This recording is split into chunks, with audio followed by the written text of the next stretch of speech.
Okay, now I am going to be discussing heart failure in terms of HFpEF and HFrEF. I said it backwards. I'm going to be talking about HFrEF first.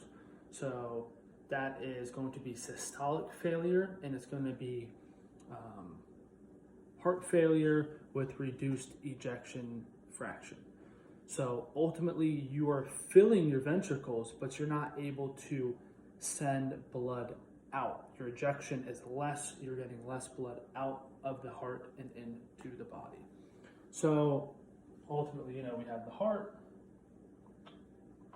ventricle, you're not being able to exert as much blood out. You're having less ejection, but blood is flowing in. So this is all filling up. This is getting nice filled up with blood, but it's just not ejecting.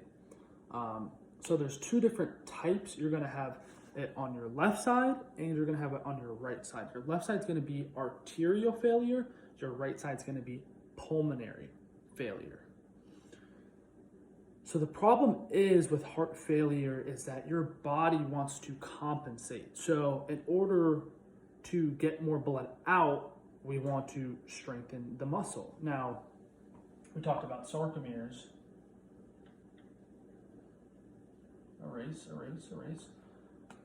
The problem is your body starts to add sarcomeres in series, right? So now you're getting a flaccid ventricle, so to speak. You want to add your sarcomeres in parallel. So you want them to stack. So you want muscles to build up, not out. Should hit arms, dang it.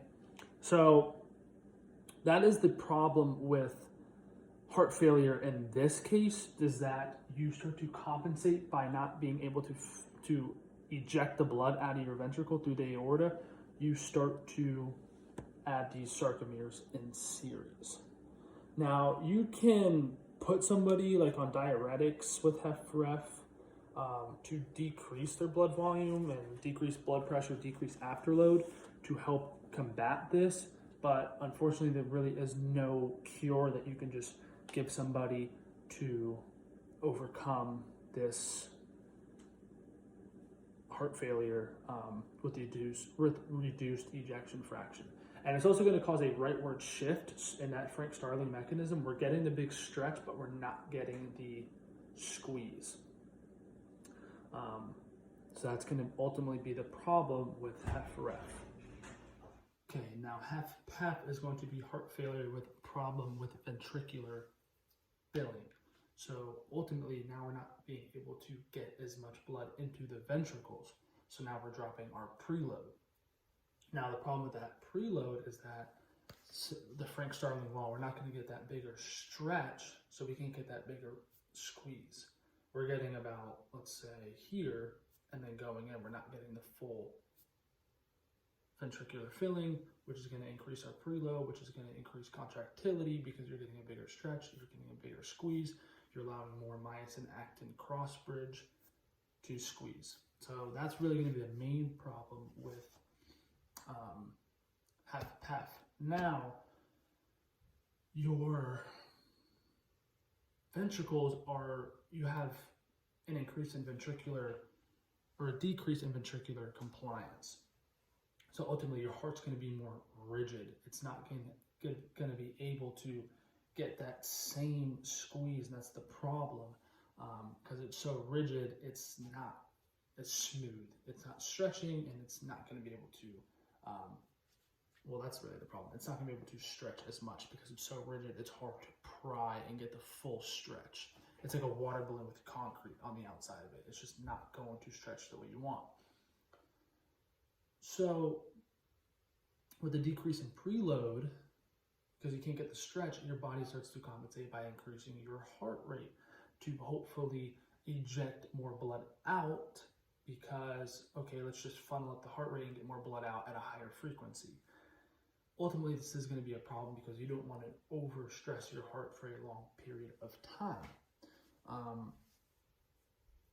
This is going to affect lusitropy because you're just cycling your heart rate so much faster Now, you can somewhat combat this by giving someone calcium channels and beta blockers to hopefully slow down your heart rate, so it's not going as fast. So you can kind of overcome this issue.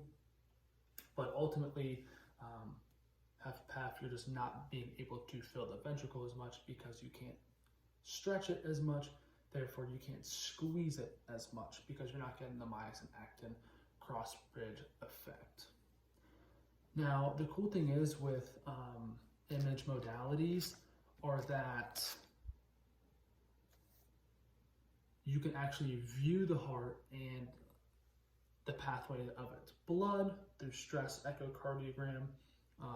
So you're getting sound waves of the heart and you can actually see where the blood is going.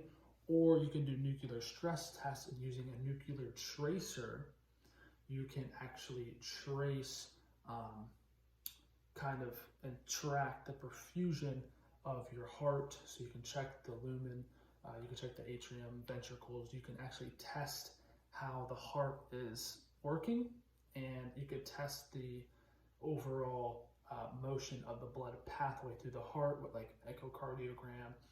And of course, nuclear stress test, you can, again, put a tracer and see what's going on if your heart's actually perfusing the way it should be. So you can kind of test and see if someone has heart failure using those two sort of image modalities.